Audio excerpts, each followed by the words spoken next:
पहले हम लोग फेरिंग्स की एनाटॉमी समझेंगे। इसके आने वाले नेक्स्ट वीडियो में हम लोग फेरिंग्स के डिजीज के बारे में देखेंगे।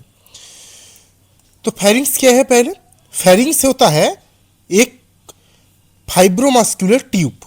एक फाइब्रोमस्कुलर ट्यूब होता है जो forming upper part of the air and foot passage. कैसे देख लेते हैं पहले ड्राइंग में। ये है नेजल कैविटी, ये वाला जो पोर्शन है ये है नेजल कैविटी वाला पोर्शन है। इसके बाद नेजल कैविटी के बाद ये आता है सॉफ्ट पैलेट वाला पोर्शन, ये होता है सॉफ्ट पैलेट वाला पोर्शन।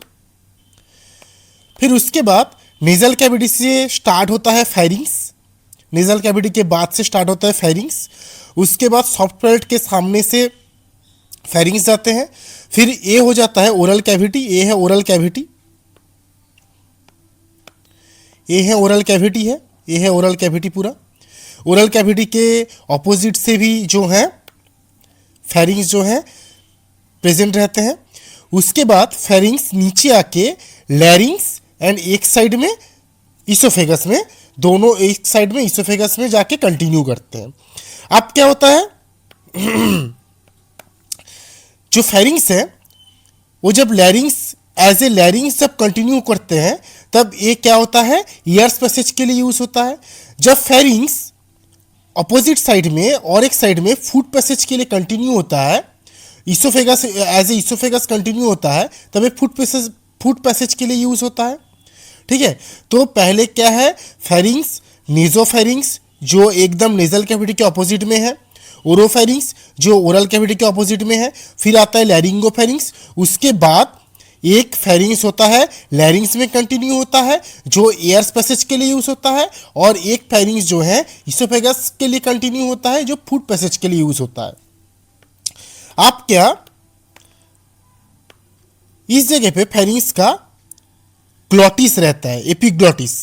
इस जगह पे क्या रहता है एपिग्लॉटिस। जो एपिग्लॉटिस क्या करते हैं लैरिंग्स के जो ओपनिंग है उसको ओपन एंड क्लोज करते हैं। इस वजह से क्या है जो फूड पार्टिकल्स आता है, फूड पार्टिकल जो है एयर पैसेज में एंट्री नहीं करता है, वो इसोफेगस के अंदर ही चला जाता है।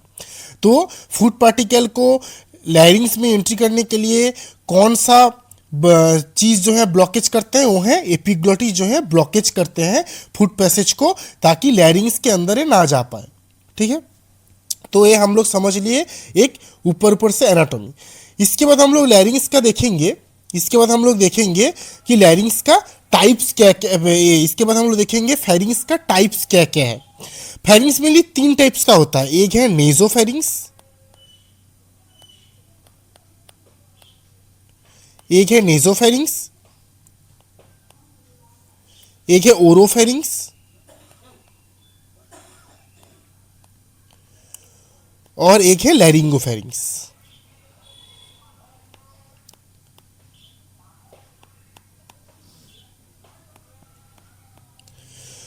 फिर हम लोग ड्राइंग में देख लेते हैं कि कौन सा है ओरोफेरिंग्स, कौन सा है लैरिंगोफेरिंग्स।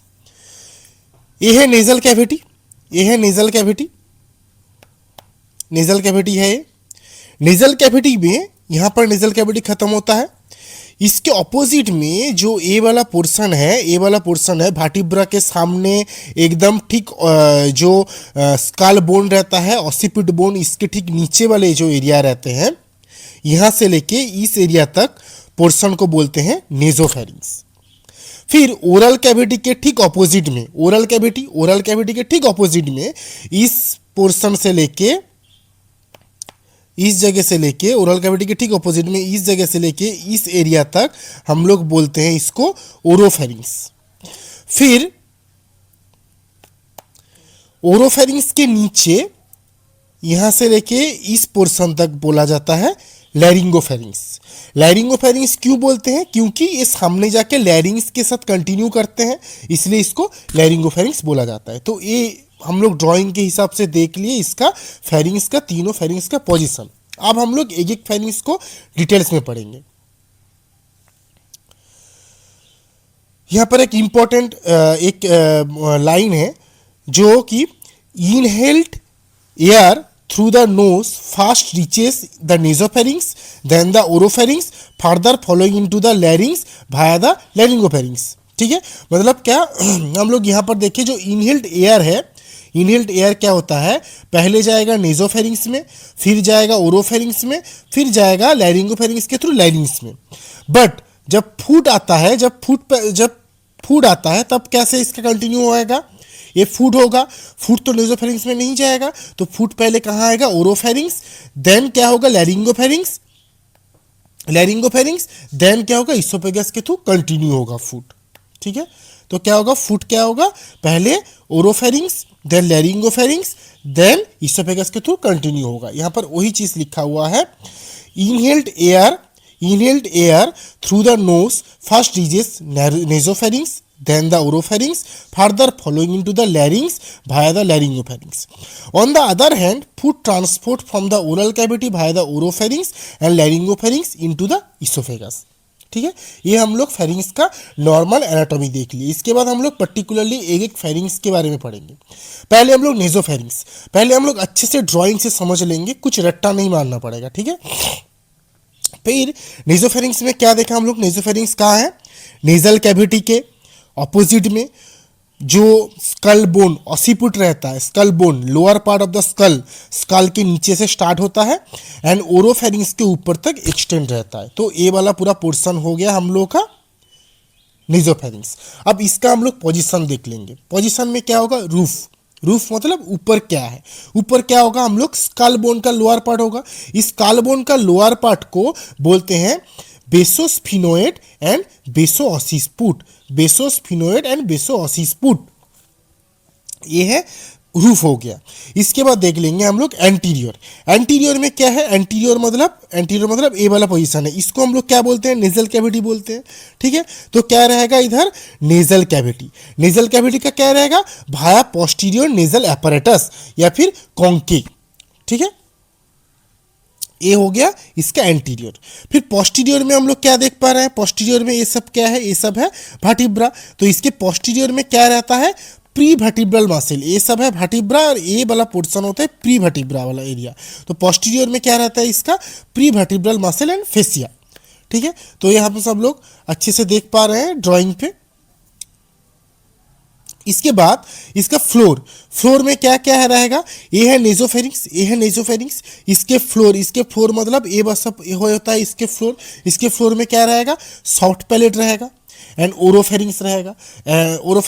ये यहाँ तक है नेजोफेरिंग्स, उसके बाद नीचे क्या है, ओरोफेरिंग्स। तो इसके फ्लोर में क्या रहेगा, ओरोफेरिंग्स रहेगा और ये है सॉफ्ट पैलेट। इस ड्राइंग में हम लोग अच्छे से देख सकते हैं,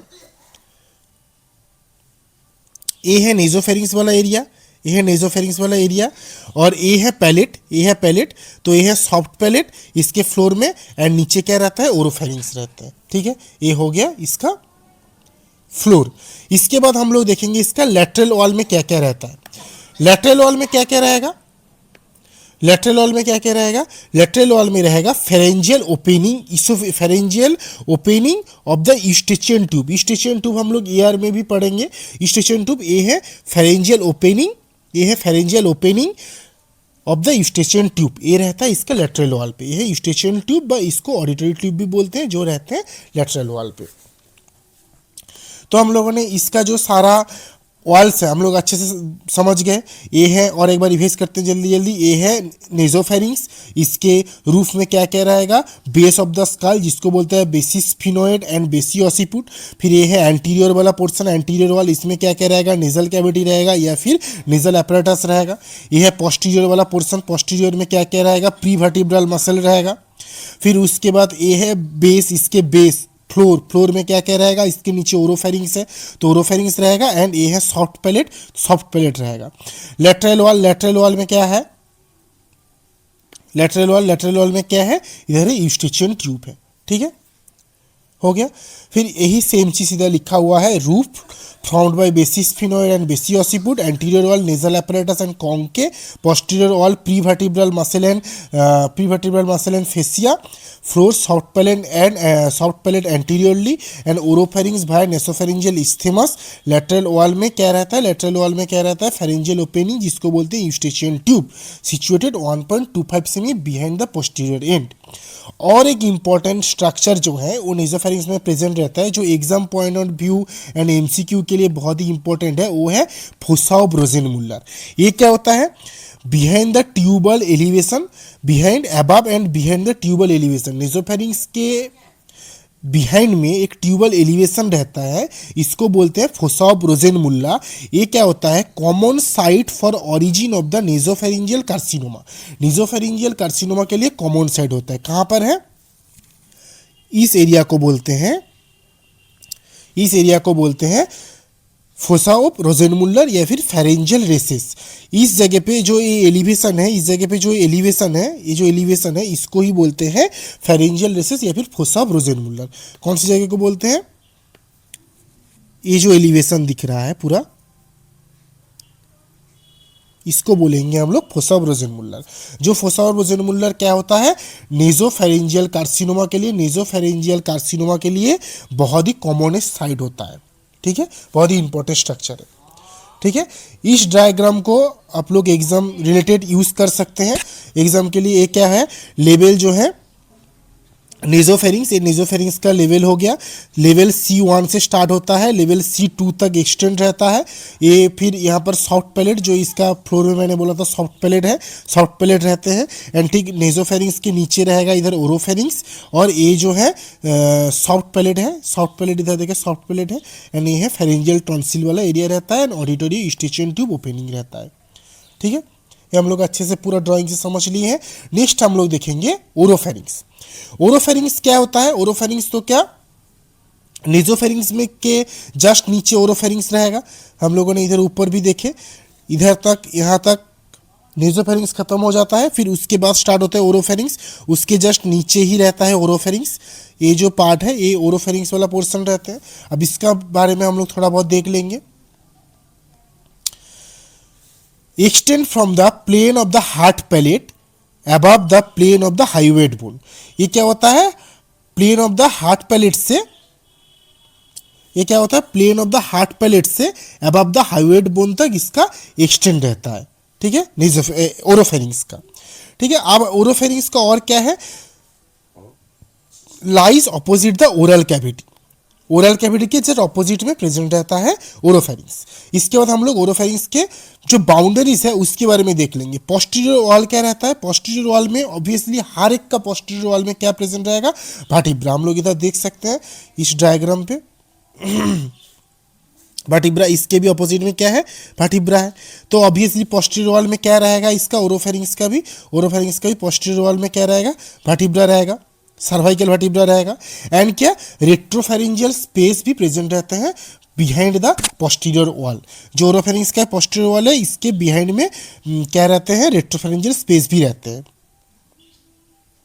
देन क्या? Anterior wall. एंटीरियर वॉल अगर हम लोग देखेंगे इस डायग्राम से हम लोग अच्छे से एंटीरियर वॉल को देख पाएंगे। ओरोफेरिंग्स के ऑपोजिट में क्या रहता है? ओरल कैविटी रहता है। तो इसके एंटीरियर वॉल मतलब कौन सा जगह होगा? इसके एंटीरियर वॉल मतलब कौन सी जगह होगा? इस वाले पोर्शन में इसको बोलेंगे हम लोग एंटीरियर वॉल। ठीक है, इसके एंटीरियर वॉल में तो फिर क्या क्या रहेगा? बेस ऑफ द टांग रहेगा। एंड क्या रहेगा? बेस ऑफ द टांग रहेगा। इसके बेस ऑफ द टांग एंड पैलेटोग्लोसल आर्च रहेगा एंड वैलिक्यूले। क्या क्या रहेगा? बेस ऑफ द टांग रहेगा, पैलेटोग्लोसल आर्च रहेगा एंड वैलिक्यूले रहेगा। वैलिक्यूले क्या है? अगर आप लोग टांग पढ़े होंगे, टांग के एनाटॉमी, तो टांग के एनाटॉमी में ऐसे एक होता था,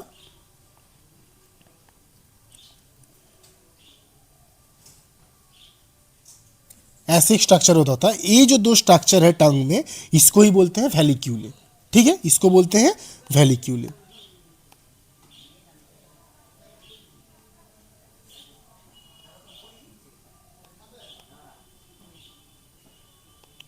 इसको बोलते हैं वैलिक्यूले। ठीक है, ये है टांग के एक पोस्टीरियर पार्ट में एक प्रेजेंट एक एरिया है। ठीक है, तो हम लोग क्या क्या देखें? एंटीरियर वॉल में क्या रहेगा? बेस रहेगा। हम लोग क्या देखें? एंटीरियर वॉल में क्या रहेगा? बेस ऑफ द टांग रहेगा एंड पैलेटोग्लोसल आर्क रहेगा एंड वैलिक्यूले रहेगा। पोस्टीरियर वॉल में क्या क्या रहेगा? पोस्टीरियर वॉल में इसका रहेगा posterior pharyngeal wall, pharyngeal constrictor muscle and mucosa रहेगा। ठीक है, पोस्टीरियर वॉल में क्या क्या रहेगा इसका? पोस्टीरियर वॉल में हम लोग देख लिए रेट्रोफेरेंजियल स्पेस है, वर्टिब्रा है, एंड क्या क्या रहेगा इसका पोस्टीरियर फेरेंजियल वॉल रहेगा। लेटरल वॉल में क्या क्या रहेगा, लेटरल वॉल में palatine tonsil, palatoglossal arch and palatopharyngeal arch रहेगा। इस डायग्राम में देख सकते हैं हम लोग, यहाँ पर पैलेटाइल टॉन्सिल रहेगा, पैलेटोग्लोसल आर्क जो ये वाला पोर्शन है palatoglossal arch and palatoglossal arc रहेगा, पैलेटोग्लोसल आर्क पैलेटोफेरेंजियल आर्क रहेगा। ठीक है, ये है लेटरल वॉल में रहेगा इसका। ठीक है, तो हम लोग अच्छे से डायग्राम के थ्रू समझने का कोशिश किए हैं। इसमें हर एक चीज़ कुछ भी रट्टा मारने की ज़रूरत नहीं है, समझ के पढ़ना है। इसमें क्या है, पहले पोस्टीरियर वॉल इसके जो पोस्टीरियर वॉल है, पोस्टीरियर वॉल में हम लोग देखिए हर एक फेरिंग्स के पोस्टीरियर वॉल में वर्टिब्रा रहेगा, तो इसका भी सर्वाइकल वर्टिब्रा रहेगा एंड रेट्रोफेरेंजियल स्पेस प्रेजेंट रहेगा पोस्टीरियर वॉल में। इसके एंटीरियर वॉल मतलब क्या है, ओरल कैविटी है, तो क्या क्या रहेगा, base of the posterior 1/3 of the टांग रहेगा, पैलेटोग्लोसल आर्क रहेगा, वेलिक्यूले रहेगा। ठीक है, एंड उसके बाद आएगा लेटरल वॉल। लेटरल वॉल में क्या क्या रहेगा, पैलेटाइन टॉन्सिल रहेगा, पैलेटोग्लोसल आर्क रहेगा एंड पैलेटोफेरेंजियल आर्क रहेगा लेटरल वॉल में। एंड वेलिक्यूले मतलब क्या है, टांग के पोस्टीरियर में जो ऐसे दो स्ट्रक्चर प्रेजेंट रहता है, इस दो स्ट्रक्चर को बोलते हैं वेलिक्यूले। एंड यहाँ पर हम लोग देखिए लेटरल वॉल में क्या क्या रहेगा, ये है पैलेटाइल टॉन्सिल रहेगा, पैलेटोग्लोसल आर्क रहेगा, पैलेटोफेरेंजियल आर्क रहेगा। ठीक है, ये हो गया मेनली ओरोफेरिंग्स का एनाटॉमिकल स्ट्रक्चर। इसके बाद नार्व सप्लाई इसका बहुत ही इंपॉर्टेंट है, ग्लोसोफेरिंजियल नार्व। ग्लोसोफेरिंजियल नार्व हम लोग जानते हैं कि टांग को भी सप्लाई करते हैं, 9th क्रेनियल नार्व होता है, ग्लोसोफेरिंजियल नार्व रहेगा। और इसमें कॉमन डिजीज क्या क्या हो सकता है, ऑब्वियसली बात है कि इसमें टॉन्सिल है, टॉन्सिल का इन्वॉल्वमेंट है, तो टॉन्सिलाइटिस होगा, ओरोफेरिंजियल कार्सिनोमा हो सकता है, एंड फेरिंजाइटिस तो हर किसी में भी हो सकता है फेरिंजाइटिस। ठीक है, इसके बाद हम लोग देखेंगे हाइपोफेरिंग्स या फिर लैरिंगोफेरिंग्स। लैरिंगोफेरिंग्स का पोजीशन क्या है, हम लोग पहले ही ड्राइंग में देखे हैं। ये जो पोर्शन रहते हैं इसको बोलते हैं लैरिंगोफेरिंग्स, ये है लैरिंगोफेरिंग्स। ओरोफेरिंग्स के जस्ट नीचे रहता है लैरिंगोफेरिंग्स। अब हम लोग लैरिंगोफेरिंग्स के एनाटॉमी देख लेंगे, लैरिंगोफेरिंग्स के एनाटॉमी में क्या क्या होता है। तो सबसे पहले एक्सटेंड होता है upper border of the epiglottis and lower border of the cricoid cartilage तक। अब आप में क्या रहता है, upper border of the epiglottis रहेगा, बिलो में रहेगा lower border of the cricoid cartilage. ये जो एपिग्लोटिस एंड क्रिकोइड कार्टिलेज है, ये हम लोग लैरिंग्स के जब आगे जाके वीडियो देखेंगे तब हम लोग समझेंगे। बस अभी के लिए इतना याद रखना है कि जो ये वाला जो पूरा पोर्शन है, ये वाला जो पूरा पोर्शन है, ये हो गया लैरिंगोफेरिंग्स। ये क्या रहता है, lower border of the cricoid cartilage and upper border of the epiglottis. ये जो upper border of the epiglottis है, इसके अपर पोजीशन में, एंड इसके नीचे रहता है, बिलो में रहता है lower border of the cricoid cartilage. Upper border में रहेगा upper border of the epiglottis and lower में रहेगा lower border of the cricoid cartilage. ठीक है, अब इसका 3 पार्ट्स रहता है। 3 पार्ट में क्या क्या है, 3 पार्ट में क्या क्या है हाइपोफेरिंग्स का, एक है पाइरिफॉर्म फोसा, एक है पोस्ट क्रिकोइड रीजन और एक है पोस्टीरियर फेरेंजियल वॉल। ठीक है, तो ये जो पाइरिफॉर्म फोसा है या फिर पाइरिफॉर्म साइनस भी बोलते हैं, इसको अगर हम लोग देखेंगे तो ये फानेल शेप जैसा दिख रहा है, फानेल शेप जैसा दिख रहा है। और ये सबसे मोस्ट कॉमन पार्ट रहता है जहां पर हम लोग का चोकिंग बोलते हैं या फिर कुछ फॉरेन बॉडी जाके फंस जाता है या फिर जो फॉरेन बॉडी स्टक करते हैं, उसके लिए मोस्ट कॉमन साइड होता है, उसके लिए मोस्ट कॉमन साइड होता है ये पाइरिफॉर्म फोसा। ठीक है, तो ये जो पाइरिफॉर्म फोसा है, एक तो क्या हो गया, फानेल शेप्ड हो गया, और यहाँ पर फॉरेन बॉडी स्टक होने का सबसे मोस्ट कॉमन चांसेस रहता है। तो क्या क्या हो गया कि foreign body stuck, funnel shaped होगा, और क्या होगा, इसके अंदर लैरिंजियल नार्व जाते हैं। लैरिंजियल नार्व जो है इसके नीचे से जाता है, लैरिंजियल नार्व जो है इसके बीनीथ से लैरिंजियल नार्व जाते हैं। इस वजह से जब यहाँ पर कुछ कार्सिनोमा या फिर कुछ भी इन्फेक्शन होते हैं, तब क्या होता है, ईयर में ये जो पेन है, पेन जो है रेडिएट होता है। ठीक है, पेन रेडिएट टू ईयर। ठीक है, तो हम लोग इसको देख लेते हैं। Pyriform fossa on the both side of the laryngeal inlet, funnel shaped space, foreign body commonly stuck here, internal laryngeal nerve runs beneath, pain referred to the ear in the carcinoma of the pyriform sinus या फिर pyriform fossa. Pyriform fossa में अगर carcinoma होता है तो pen year में जाके radiate होगा. क्यों रेडिएट होगा? Because of laryngeal nerve runs beneath that. Okay हो गया. इसके बाद हम लोग देखेंगे post cricoid region. Post cricoid region कौन सा हुआ? ये है पोस्ट क्रिकोइड रीजन. ये है पोस्ट क्रिकोइड रीजन. ठीक है, post cricoid region. Post cricoid region क्या हो गया? पोस्ट क्रिकोइड रीजन में होगा behind the cricoid cartilage. Cricoid cartilage के बिहाइंड में रहेगा. And carcinoma common in females. Most common MCQ है.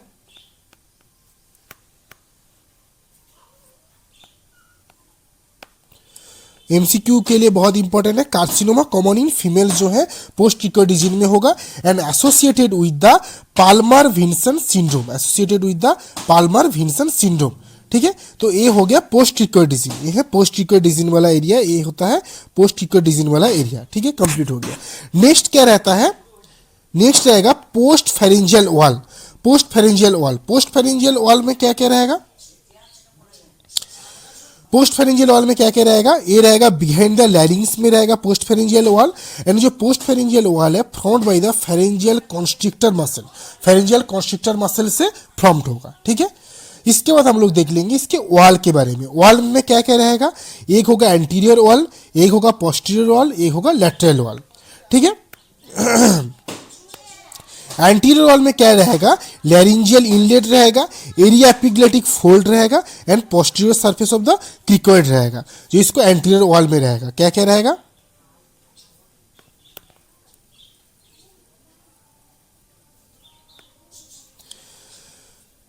ये हो गया, ये हो गया पूरा, ये हो गया पूरा हाइपोफेरिंक्स वाला एरिया. इसके एंटीरियर वॉल, एंटीरियर वॉल में क्या क्या रहेगा? एंटीरियर वॉल में क्या क्या रहेगा? इसका लैरिंजियल इनलेट रहेगा, एरिया एपिग्लोटिक फोल्ड रहेगा. क्यों रहेगा एरिया एपिग्लोटिक फोल्ड? क्योंकि मैंने बोला था एपिग्लोटिस का जो एरिया एपिग्लोटिक फोल्ड है वो लैरिंग्स को कवर करता है ताकि फूड मटेरियल अंदर ना जा पाए. And post surface of the cricoid रहेगा. पोस्टीरियर में क्या रहेगा? Posterior pharyngeal wall. हम लोगों ने अभी देखा पोस्टीरियर में क्या रहेगा? Posterior pharyngeal wall. ये है पोस्टीरियर फेरेंजियल वॉल जो पोस्टीरियरली रहेगा. और क्या रहेगा? लेटरल. लेटरल की रहेगा क्या रहेगा? पायरिफॉर्म फोसा, जो हम लोगों ने इधर देखा पायरिफॉर्म फोसा, ये रहेगा लेटरली. ठीक है, तो एंटीरियरली क्या रहेगा? Laryngeal inlet, area epiglottic fold, posterior surface of the cricoid. Posteriorly क्या रहेगा? पोस्टीरियर फेरेंजियल वॉल रहेगा, लेटरली रहेगा पायरिफॉर्म फोसा. हम लोगों ने सारा चीज इधर डायग्राम में देख के डिस्कस किए कहाँ क्या रहता है. ठीक है, और उसके बाद इसका नर्व सप्लाई जो बहुत ही इंपॉर्टेंट है, glossopharyngeal nerve and vagus nerve. Glossopharyngeal nerve and vagus nerve. ठीक है, ये हम लोगों ने खत्म किया फेरिंग्स का एनाटॉमी. इसके बाद में फेरिंग्स के डिजीज के ऊपर वीडियोस आएगा. एंड कुछ भी स्क्रीनशॉट लेने की ज़रूरत नहीं है. सब चीज़ जो है आप लोग को इसी चैनल के इंस्टाग्राम में मिल जाएगा. वहाँ से जाके आप लोग इसका